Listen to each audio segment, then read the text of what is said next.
Okay, so I've just seen the Marrakesh E-Prix. Just a quick disclaimer as well, this is not going to be my full race review. I have definitely not got time to do that tonight. As you guys know, I've had a week off, I've had my uni exams, I came back and I've got Autosport tomorrow, which I'm really looking forward to, but Formula E, that is my main focus at the moment, and blimey, I did not want to miss this race, but it just so happened when the race started, so did my exam. So unfortunately I had to go for the exam and I had to, well, not watch the race live, which was a real shame. But my God, when I got home, was I treated to an absolute stunner of a race. I'm not going to lie, much better than last time. And I think for new fans of Formula E, if you were a bit unsure of the first race, this is a perfect taste of what Formula E is. And we saw drama all the way through the day. We saw craziness in practice with a few drivers scraping the barriers and a few surprises with the likes of Felipe Massa not making it through practice. And we also saw qualifying, a crazy looking grid which saw Sam Bird in the Vergne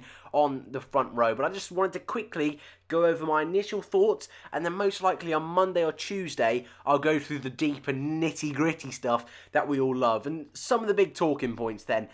Probably should start with the first lap.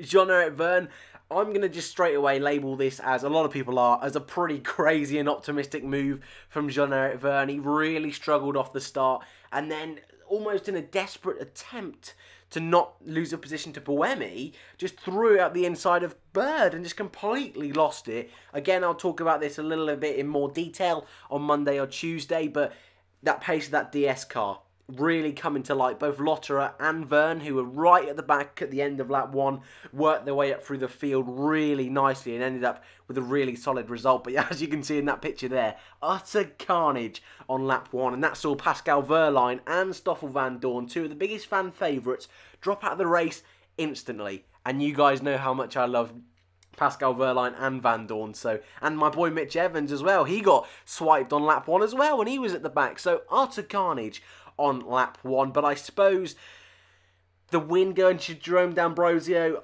I'm a big fan of. He's a really nice guy. He is one of the original 6 in Formula E, an ex-Lotus F1 driver. I always like to remind people of that one because, yeah, I do love my Lotus F1, but really deserved it today in one sense. Really was able to keep out of trouble, and there was a lot of trouble today, but also drove a really solid race. I think deserved to be on the podium, but I think the win did deserve to go to one of those BMW boys who took each other out.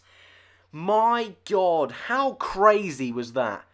I mean, it was such a strange move, because I believe, like I say, this is straight after the race, and I've only seen a little bits and bobs straight after, but I believe Da Costa has completely owned his mistake, and he said he locked up, and then because he locked up, it caused Sims to lock up, and it wasn't really a crash as such, it was more just locking up and going straight on, and Sims was trying to turn in so he could get into the corner, so there was a bit of argy-bargy contact, but my God, what a crazy crash. And you know what? Halfway through this race, when the BMWs were getting away, I was thinking, you know what? Yeah, I think this is BMW's championship to lose. Well, it's not now, is it? It's not now. I think they're still just about leading the team's championship by 6 points. And then it's Techeetah and Mahindra. Or I think it's Techeetah that are at the top, sorry. Then it's Mahindra on 40 points. 6 points behind Techeetah. And then it's BMW that are also on 40 points. But I'll tell you what, Mahindra, I didn't expect this. I really didn't, and they've got a little bit lucky, but you think next time out with Pascal Wehrlein in the car, who qualified so well in his first ever outing in Formula E, I think they've got a really strong package as well. Don't get me wrong, I think Techeetah are the best team.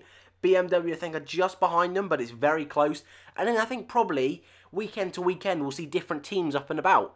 Because, I mean, this weekend we saw the Virgin cars right up there. You know, getting that double podium, Frins and Bird, I was very impressed with that.